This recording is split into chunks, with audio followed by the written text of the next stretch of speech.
The next problem, the absolute value of x minus 2 over 3 is less than 4.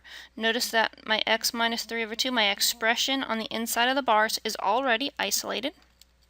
The next thing I'd like to ask is C positive? And 4 is positive, so it does qualify. And I look at the inequality symbol. This says the absolute value is less than. Less than tells me I want to make a less than-wich. The expression is the inside of my sandwich. I have 4 and negative 4 as the two outsides of my sandwich. To solve, I'd like to multiply all terms by 3, which gives me negative 12 is less than x minus 2. The 3's divide out, which is less than 12, and then I add 2 to all sides. Negative 10 is less than x, which is less than 14. Plot at least your endpoints.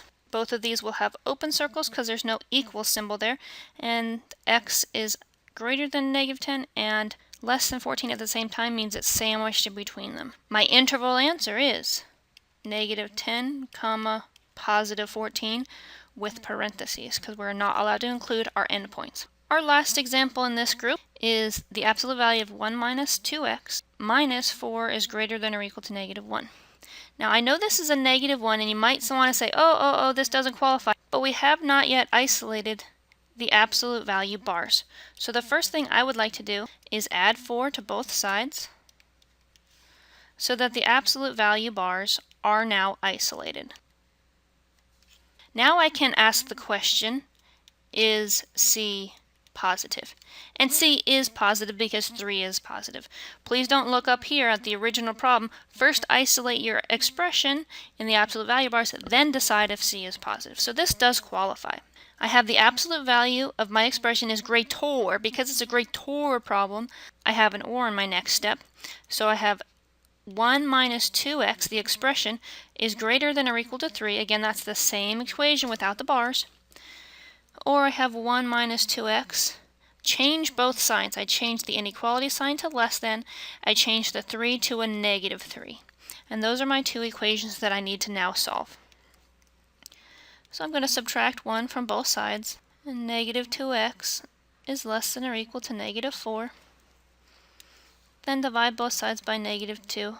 And x is, be careful here, you want to say x is less than or equal to, but I divided by a negative. And every time I multiply or divide by a negative with an inequality symbol, I have to switch my inequality sign. So I have x is greater than negative 2. Let's put a little star by this, okay? Don't forget to, whenever you multiply or divide by a negative, you have to switch the sign. Let's take a look if that happens on the other equation. I'm going to subtract 1. Negative 2x is greater than or equal to 2. And then divide both sides by, again, negative 2. And if you're dividing by a negative, you have to switch your inequality symbol. X is less than or equal to negative 1. Marking my endpoints, when I say x is greater than or equal to 2, I have a closed circle at 2 and to the right. If x is less than or equal to negative 1, I have a closed circle at negative 1 and to the left. Finally, I'm going to finish the problem by answering in interval notation. I have two intervals. My first interval starts at negative infinity, comma, negative 1. I get to bracket on the negative 1 because I'm including negative 1. On the next interval, 2 is the low point, infinity is the high point, and I get to include the 2. Next, let's explore when C is negative. The next two examples that we're going to explore are the absolute value of x is less than negative 2 and the absolute value of x is greater than negative 2, which are very similar to the two that we explored when we had C being positive. But now our C is negative, negative 2. So I'm looking for some value that I can plug into x such that the absolute value of that value is less than negative 2. Well, we know that whenever we take the absolute value of any number, we're either going to get something 0 or something positive. Now, when we were comparing to a positive value, we had to be very, very careful here. Although in this case, we want to know where something positive or 0 where is that less than -2? Is a positive number or a zero number ever going to be less than a -2? Well, there's no possible way for a positive number or zero to be less than 2. So in this case, there is no graph of the solution because there are no solutions. And the solution in interval notation is null set or the empty set, or you can just write no solution.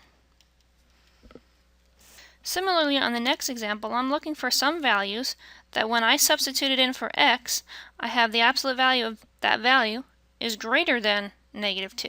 Again, we said when we're taking the absolute value of any number, we're going to get something positive or 0.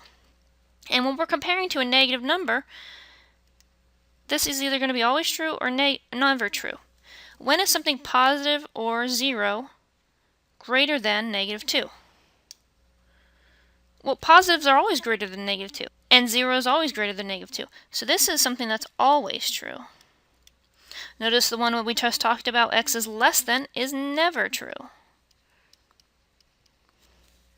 So if this is always true, what values of x can I use?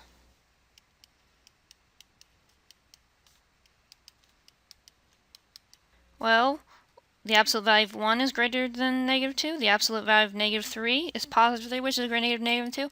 All of these values, we said, all work. Every single one of them.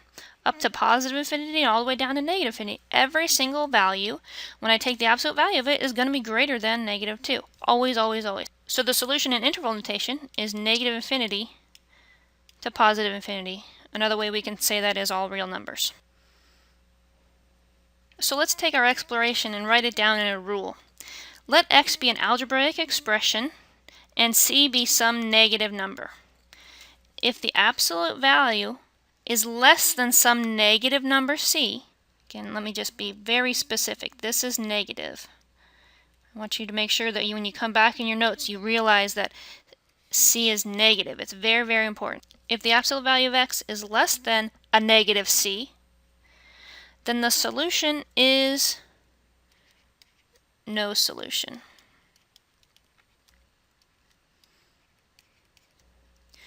If the absolute value is greater than some negative c, then the solution is all real solutions, which we write negative infinity to infinity. Let's take a look at a couple of examples. On the first equation, the absolute value of 3x minus 2 is less than or equal to -8. Notice that my expression is isolated. Then I ask my question, is c negative or is c positive? In this case, c is negative.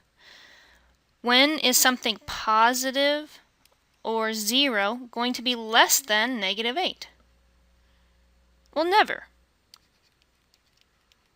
So my solution is no solution. The next example is very similar. The absolute value of 3x minus 2 is greater than or equal to -8. Notice that my 3x minus 2 is already isolated. Then I ask myself the question, is c negative or positive? And because c is negative, I'm either going to have no solution or all real solutions. I ask myself the question, when is something positive or 0 greater than or equal to -8?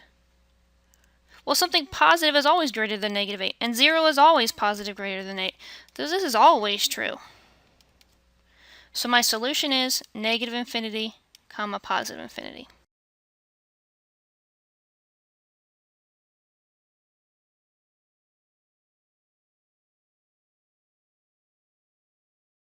On my last example, the 7 minus x is not yet isolated.